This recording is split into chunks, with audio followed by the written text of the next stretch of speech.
Well, Susan Knapp, welcome. First and foremost, tell everyone what you do. Tell everyone about your business. So my business is called Into Ed Africa, and we are creating a sustainable educational brand that operates out of Kenya, Mark. And tell me a little bit more about that, because your kids are involved, aren't they?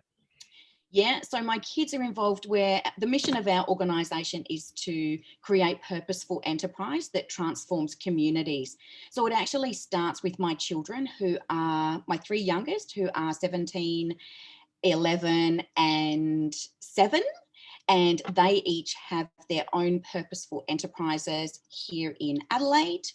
My 17-year-old runs a period poverty project where she has currently made and distributed 350 sustainable sanitary pads to girls in her community in Kenya. My son has an organisation called 99% Mali, where he creates his own merch and he has his own podcast. He's 11.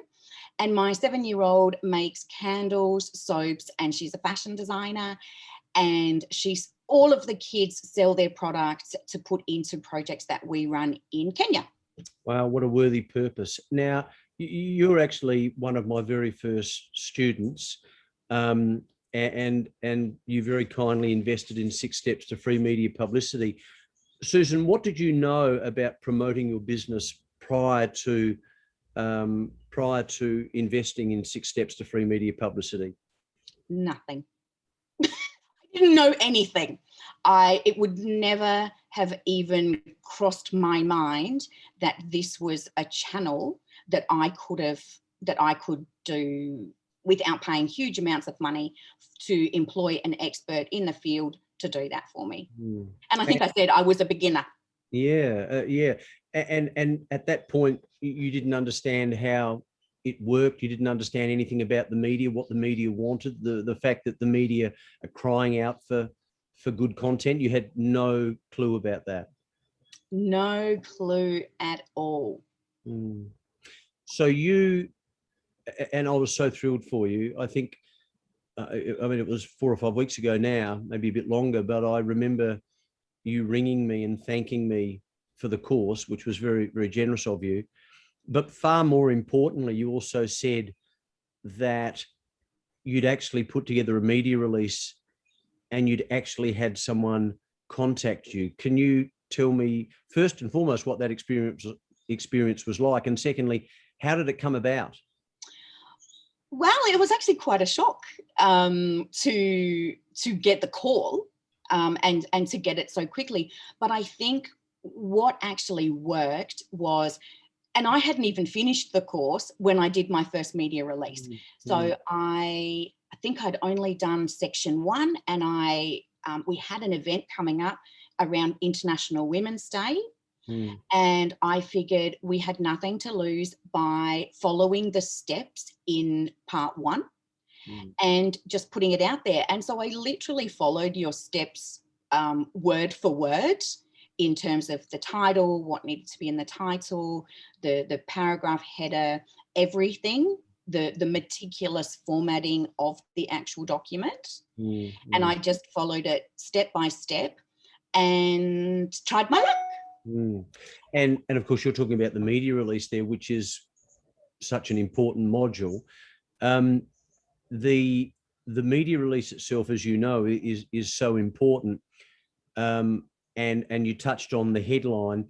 How much time did you spend on the headline for the media release?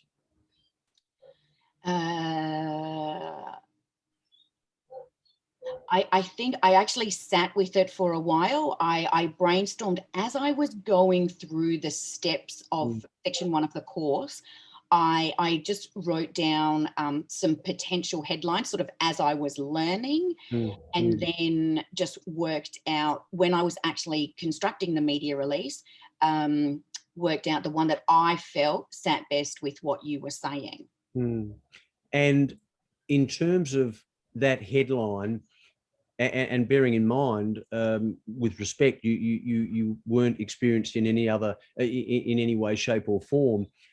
When you sent the media release out, Were you feeling confident? Were you feeling confident that you'd done it properly, that you had a headline that was a good hook, that was newsy, that was interesting, and yeah, sure, you followed all of those other steps, which is excellent. But were you feeling confident that you would get a call from a journalist wanting to do a story, and it happening so quickly? I guess I didn't really attach to that so much because I was such a beginner. Mm, I just thought I would try my luck. mm, And as it happened, we were very, very fortunate. But I felt really confident with the process. I mean, the way that you deliver the course, it's very obvious that you're an expert in this field because well, no, but saying that, sometimes experts in the field can't actually break it down for laymen like me. And so what I really respected about it was that it was just so simple to follow. mm, And so I think we were lucky as well in the sense that International Women's Day was coming up as we discovered the advertiser were looking for articles around International Women's Day, and so we helped them mm. by putting out that media release. Yeah, brilliant. That's great. In other words, you actually piggybacked off the back of a story that maybe in the past you wouldn't have thought you had any affiliation with at all. I wouldn't have thought I had any affiliation with it. And yeah, and then we literally got the call. I think I put the media release out and got a call like either the same day or the next day. And then I got a call from a photographer at the advertiser. And so my understanding and what I had conveyed to my team was that a photographer was coming to take some photos of the event. And then as things snowballed, she arrived and said, and they'll be calling you later to do a story. So it was full of surprises. That's wonderful. And for those who are watching interstate or overseas, the advertisers, one of the key print publications in Australia. We've got two here in Adelaide. We've got the Advertiser and also in Daily. Who was interviewed? The four presenters. So it was an International Women's Day event that we were holding, and it was about young women in leadership. And so the journalist called me, but we spoke of what the young leaders were doing. So that was a huge thing for them because, you know, Amalia was only 7, my other daughter and 2 other girls who were in school. So that also then gave them a lot of credibility, got some attention in their schools, with their principals, with their teachers. And I know with my 17-year-old who's working around period poverty, it actually led to her school being aware. Wow. And so they have now become very, very supportive of her project. And she has received 2 public speaking engagements as a result of that. She has another one coming up next week. Another girl who was in the article has had exactly the same experience through her school. And then both of those girls then got spill-on interviews with a journalist from the Southern Cross magazine, because they're both at Catholic schools. Yes. And, you know, and these are kids. These are 15, 16-year-old children. So it was a huge knock-on effect. Well, the good news is this is just the start. What about, because you know what to do now, what about, and we spoke earlier before we started this interview, you've sent out a couple of media releases that haven't had any traction. How did you feel about that? You know, honestly, I just felt that the timing wasn't right. And perhaps the content, you know, last week, as I've gone through your course as well, Mark, and getting to the last chapter or section about public speaking, that's something that I'm really, really keen to get into. And so giving the nuts and bolts of that has also really helped me. And I've had a couple of public speaking engagements since then. And one of them was a book launch that we were doing. And so I sent out a media release about the book launch. And when I didn't get any traction on that, it actually didn't make me give up. I thought, that's okay. They weren't going to give me any publicity about the book launch, but that's not to say, this is a children's book that's actually been illustrated by our children in Kenya. And now, as a result of the book launch, the children in Kenya who illustrated the books have actually all received their own copy of that book. And these are children who live with no running water, no electricity. They don't own anything. And now they own this beautiful book. So we got an even better story. That is fantastic. I think the other thing that needs to be said is that I'm so pleased that you've got the attitude that, well, I set a couple out, it didn't work. I mean, there's never any guarantees for this. And there are various reasons for that. Sometimes journalists are busy. Sometimes it's a good story, but for whatever reason, the right person doesn't see it. Yep. I just wanted to finish by, because I spent a lot of time in the course talking about building relationships with reporters, and look, without naming her, but you've developed an early relationship with someone from the Advertiser. How valuable has that been, or do you feel it will be? Well, I think it actually comes back to you, Mark, and our chance meeting at a networking event. And for me, meeting you and you agreeing to be on Marley's podcast has really been an invaluable relationship starter here, because, you know, I haven't been in Adelaide for very long. I don't know how these systems work. So that has been really beneficial to both Marley and myself. And then through that, I have met and am meeting through this process of media release people who, you know, you can potentially say, I'd like to have a coffee with you. Yeah. I'd like to buy you a coffee. Well, yes, absolutely. And that is, it's just so important. And if you had, for example, and I'm sure you're aware of this, with the relationship, whilst it's only in the early stages, that you've built up with the journalist at the Advertiser, you have her contact details, and that is absolutely invaluable, because what you can do is you may have an idea for a media release and you might think, you know what, I'm just going to give it to that journalist, or I'm going to give it to the Advertiser only. And you can ring that, and I'm not telling you anything you don't know, but you can ring that journalist or email them and say, hey, this is what I'm thinking of doing. What do you think? And how valuable is that? Absolutely. And even as you're saying that, when the first media release was done on the girls at International Women's Day, one of the 4 girls really, really resonated with the journalist from the Advertiser. And she had mentioned that she would love to do a full page spread in the Weekend magazine, I think it was. And so I haven't yet, but I shall take her up on that. And then the other thing is, what happens is, even with publications like the Southern Cross, they love to do follow-ups. So again, that connects into the building of relationships.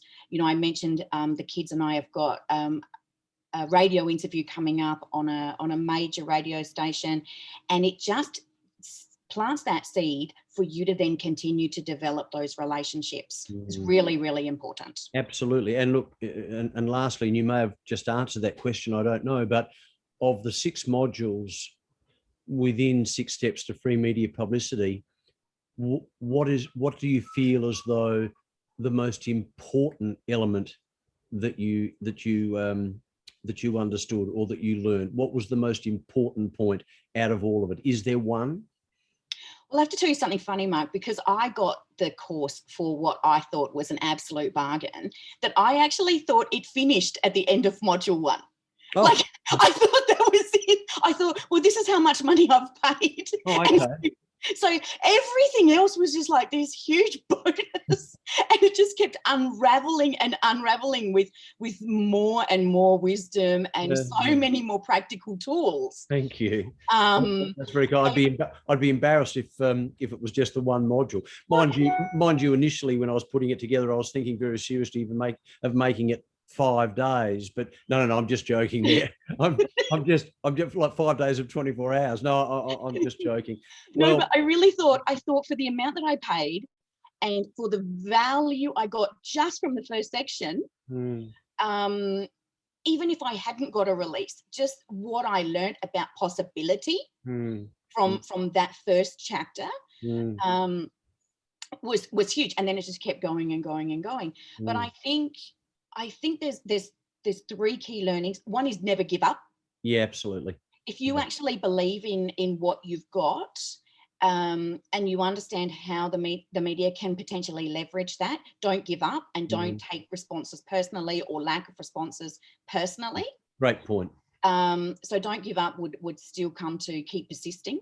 And for me, everything is about building those relationships. So from the beginning of writing a media release, I don't know where those relationships might take me in terms of what I want to do with the public speaking or different things. So the relationships have been very important. Yeah, and you can build relationships locally, nationally, and for heaven's sake, internationally. I mean, I'd certainly be encouraging you. I don't know what television stations, print organisations, or radio shows or radio stations are in Kenya, but it wouldn't take a lot of work and time to source those, and you can contact those exactly the same way as you now contact the reporter at the advertiser. Even though you don't have any relationships there, you can ring those stations,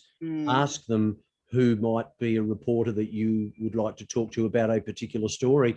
And just like any other organisation, they'll either put you through or they'll give you their email address.